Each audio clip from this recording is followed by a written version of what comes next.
Dane Kigerl here, reporting for the Acton News. Today is September 22nd, 2011. We're going to take you to the brand new Acton Fitness Center, which is in Santiago Square, just across from First Class Bakery. We're going to talk to Donny, the owner, find out some of those courses being offered there. Join us as we take you through this fantastic facility. My time and effort difference, so whatever works for you. You're going to bring it up. Here we go. Hips are over the seat. Nice.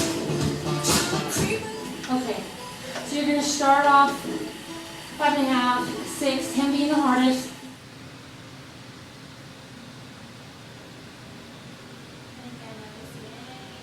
And can you tell me just a little bit about the programs you offer?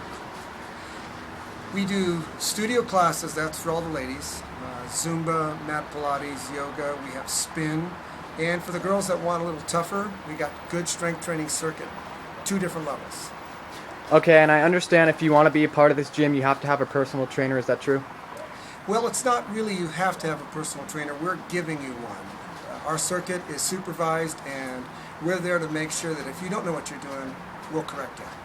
Okay, and of course this is state-of-the-art technology. It is great stuff. It's stuff most people have never seen or experienced. Welcome to the artists who are participating. Welcome to our patrons. We love our patrons. They are the ones who keep supporting us year after year with donations and with just other things that they do for us. We thank our local media, the Acton Agua Dulce News and the Agua Dulce Acton Country Journal, the Joyces and Lillian, peeking back there, who support us all the time with publicity and announcements of our events. Get some of the art.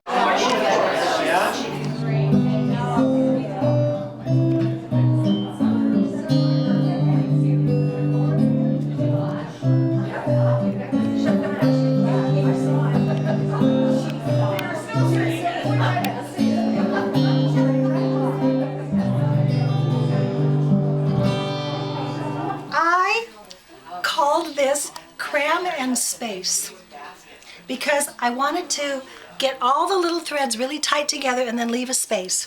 So that's what I've named this. I have a few of these shawls that, well, I have these 2 finished. This is how I measure the warp so that you can keep it all in order. Okay. You know, so you've got it where you're going to be able to get it on the loom. I have another one on the loom right now in copper colors.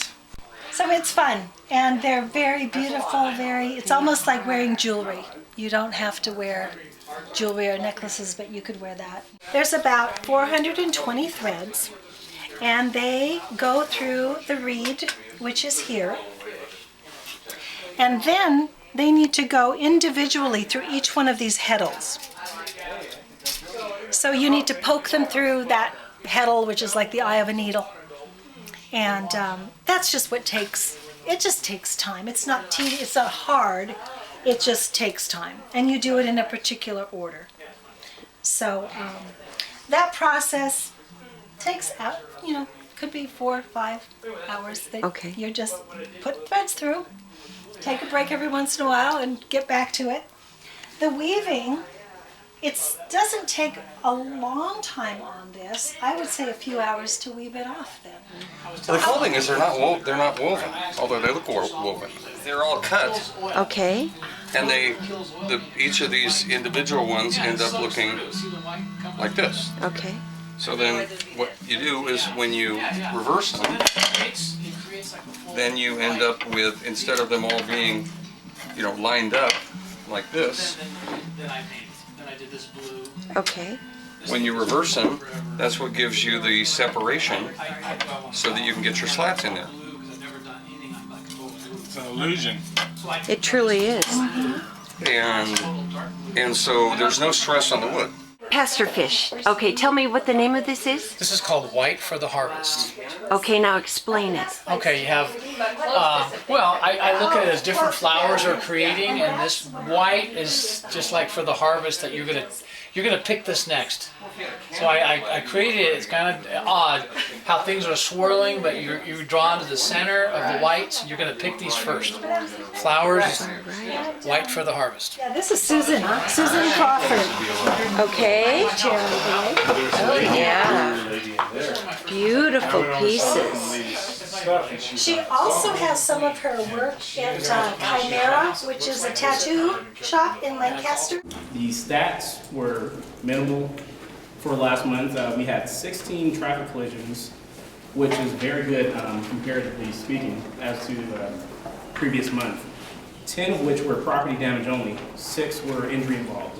We had 5 incidents resulting in reports last month, and 2 of them were actually the same case where children went missing and children were found right down the street.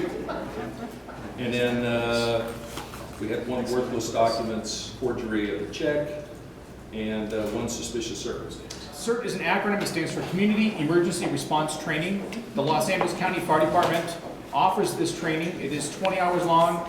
It's a course that's given nationwide. So if you take it here in Agua Dulce and you transfer to Portland, Maine, you're basically covering the same topics of discussion. It's a fun class. We offer it probably 5 or 6 times a year on that side of the hill, and we probably offer it 5 or 6 times on this side of the hill towards Canyon Country. Are you guys on Edison? Do you have your electricity?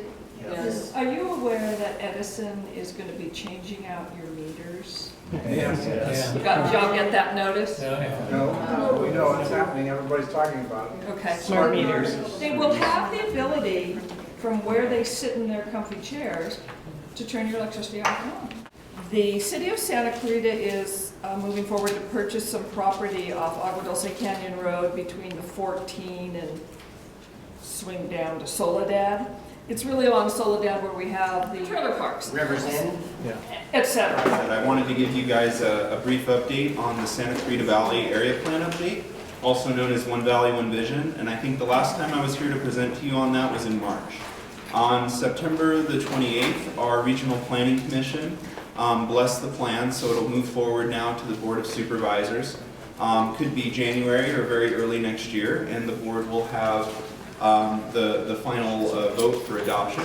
And one other thing I can mention about One Valley, One Vision is it'll change the designation of this property to commercial, which hopefully will be beneficial for the Women's Club in terms of any additions or rebuilding. 2 weeks ago on September 28th, we went to the Regional Planning Commission and asked them to initiate the CSD revision project.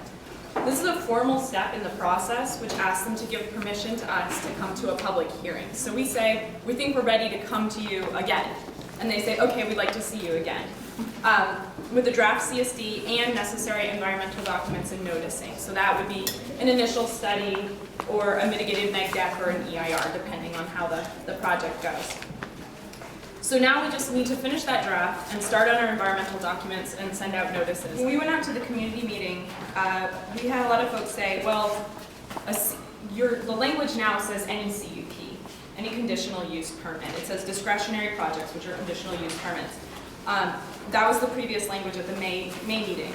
And they said that's kind of expansive. And we took a look. It includes anything like, if you want to have a daycare facility in a residential zone, an arboretum in an agricultural zone, or a hotel in a commercial zone, you need a CUP.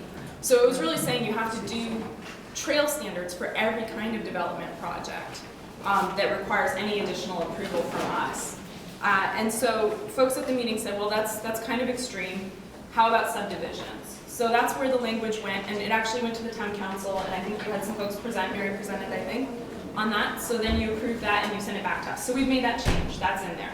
Cargo containers at this time are still not legal structures. So our new draft says 1 cargo container on any parcel that's at least 2 acres in size, 2 cargo containers on land 5 acres or larger in size, and the ability to request a minor conditional use permit for any additional cargo containers or cargo containers on a smaller lot. So you can ask for anything under the minor CUP. The sign at the Acton, Agua Dulce, Santa Clara, Mojave Rivers Ranger Station is up, and it really looks good. The landscaping is finally taking hold. Palo Verdes, junipers, catch basin for the runoff water in the parking lot is installed, and the runoff basin to the right drains down into the channel at the left, which we've covered in our previous stories. Fuel-efficient vehicles get to park closest to the front door.